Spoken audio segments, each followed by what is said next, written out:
ଯେ ଏଠି ପାଣି ଜମୁଛି ଆଉ ପିଲା ଛୁଆ ଗାଈ ବାଛୁରୀ ସମସ୍ତେ ଚଳିବା ପାଇଁ ଅସୁବିଧା ହେଉଛି।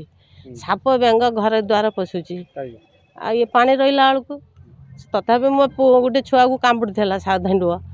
ଏଇଭଳିଆ ଅସୁବିଧା ପିଲାଙ୍କୁ ଅଙ୍ଗନବାଡ଼ି ସ୍କୁଲକୁ କାଖେଇକି ନେଇକି ଯାଉଛୁ।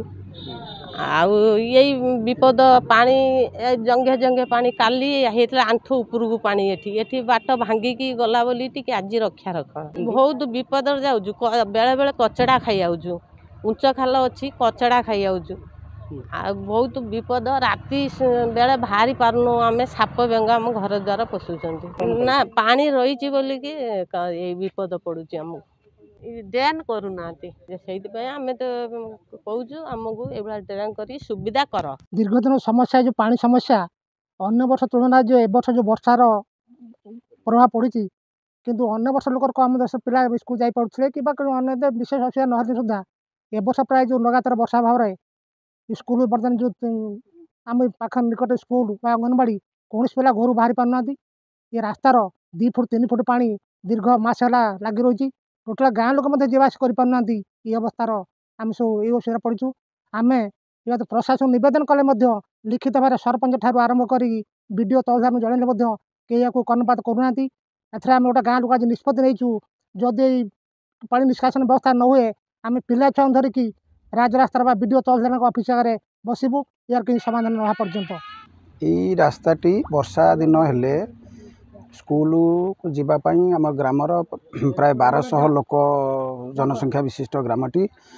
ସେଥିରେ 750 ଭୋଟର ବି ଅଛନ୍ତି। ପିଲାମାନେ ସ୍କୁଲକୁ ଅଙ୍ଗନବାଡ଼ିକି ଯେତେବେଳେ ଯାଉଛନ୍ତି ସେତେବେଳେ ଏଇଠି ଖାଲ ରାସ୍ତାଟି ଖାଲ ହେଇଛି ଏବଂ ପାଣି ପ୍ରାୟ ଫୁଟେ 1.5 ଫୁଟ ହିସାବରେ ଏମିତି ବି 50 ଫୁଟରୁ 100 ଫୁଟ ପର୍ଯ୍ୟନ୍ତ ଲମ୍ବରେ ରହିଛି।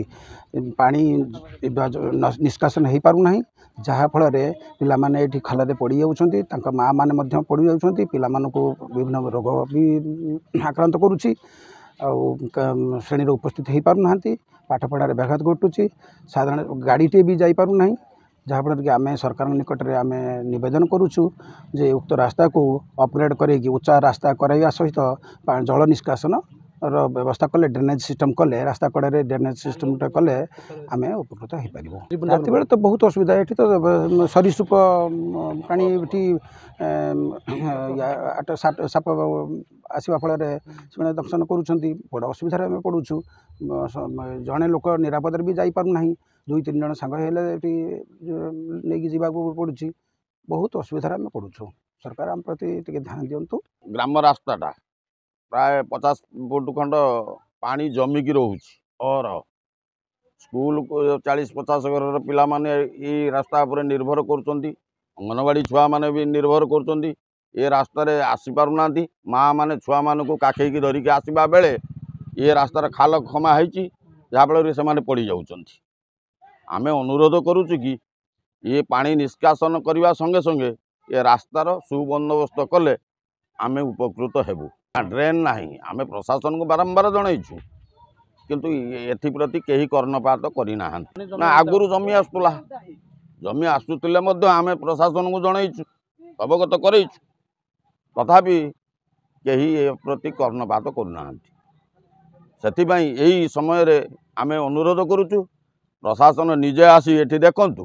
ଆମେ ପ୍ରଶାସନ ବିଡ଼ିଓ ପାଖରେ ଧାରଣା ପଡ଼ିବୁ, ତହସିଲଦାର ପାଖରେ ଧାରଣା ବସିବୁ, ରାଜରାସ୍ତା ଅବରୋଧ କରିବୁ ଏହାର ବିହିତ ପ୍ରତିକାର ପାଇଁ।